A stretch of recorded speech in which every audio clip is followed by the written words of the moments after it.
Hey, it's Mark Weiss. I read a news story about a health system in Memphis called, as I recall, Methodist Le Bonheur Healthcare, which has just announced that sometime this month, January 2019, it will be closing down the joint venture ASC that it operates in concert with over 100 physician partners.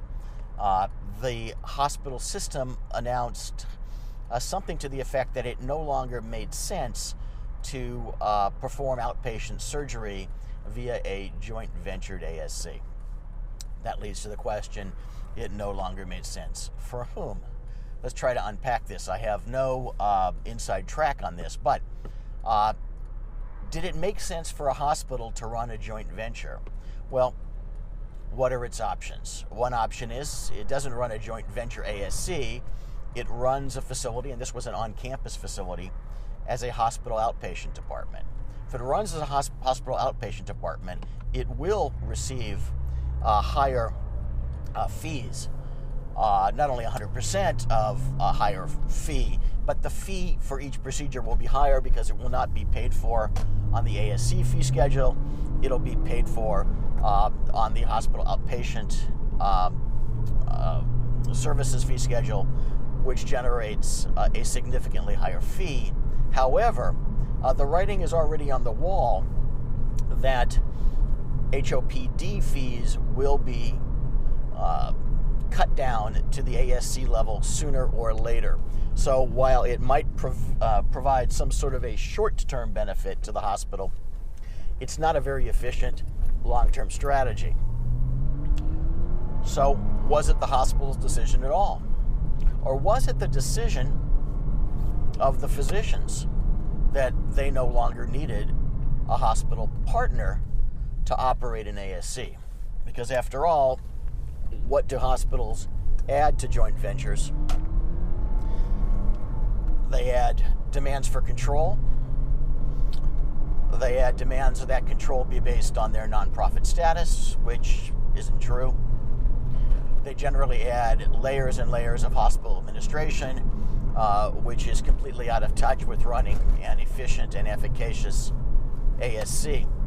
So, other than putting some money into the deal, which can easily be borrowed or raised from physician partners in the deal, there's very little that a hospital can add. Leads to a couple things. Number one, if you're in a position like those joint venture physicians were of having a hospital partner, you have to question whether hospitals will see the writing on the wall and sooner or later pull out, either to attempt to reap some remaining benefit from the HOPD fee schedule, or because they simply realize that they're going to be cut by the physician sooner or later. Second, you have to question whether you need not only a hospital partner at all, but any non-fee-based, any equity-based developer of a surgery center. There are tremendous opportunities for physicians to completely own surgery centers, whether these are solo facilities or whether these are facilities owned by many physicians, whether they're single specialty or whether they're multi-specialty. The analysis turns on the same factors each time, and that is whether or not you have a sufficient number of cases with sufficient CPT codes that generate sufficient cash flow to make the operation a success. The place to start is asking questions and performing that initial analysis, and then you go from there. Whether that means going from there is going forward and building, or whether it means you at least know that that's not the right thing for you.